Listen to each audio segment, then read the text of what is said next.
Bonjour, aujourd'hui je souhaiterais évoquer un des pianistes majeurs de notre époque. Il s'agit d'Igor Levit, âgé d'à peine 30 ans. Après près de 2 années d'absence due au Covid, nous aurons la chance de pouvoir l'écouter le 6 octobre prochain au Théâtre des Champs-Élysées.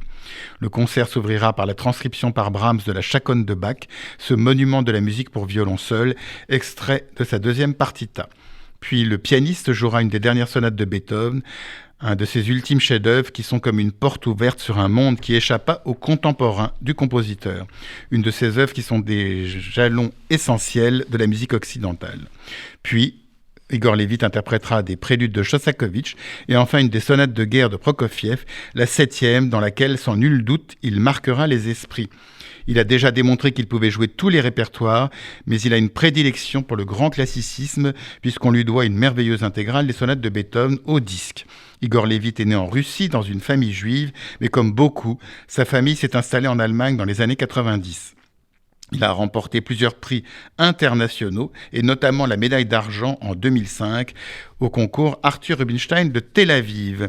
Ce n'est pas uniquement par sentimentalisme que je cite ce prix, mais surtout parce qu'il est d'une grande importance. En effet, le concours Arthur Rubinstein, qui se tient tous les 3 ans depuis 1974 à Tel Aviv, a distingué nombre de pianistes qui, depuis lors, sont devenus certains des plus grands musiciens de la planète. On peut citer Emmanuel Ax, Ferenc Vigyi, Daniel Trifonov, Boris Gilbourg ou bien d'autres.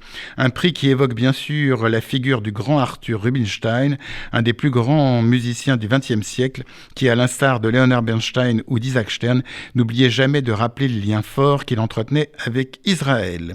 Igor Levit appartient au cercle finalement assez réduit de ces interprètes qui s'imposent immédiatement et qui suscitent une écoute admirative et émue. Il possède un son à la fois fin et profond, immédiatement reconnaissable, et semble avoir passé sa vie à réfléchir sur chaque œuvre qu'il interprète. Il n'oublie pas non plus d'être courageux et de combattre l'antisémitisme, notamment en Allemagne où il réside. Bref, un grand et noble artiste qu'on est très heureux de retrouver le 6 octobre prochain à Paris. Quant à moi, j'aurai le grand plaisir de vous retrouver dimanche prochain pour un nouvel entretien. Bonne journée sur RCJ.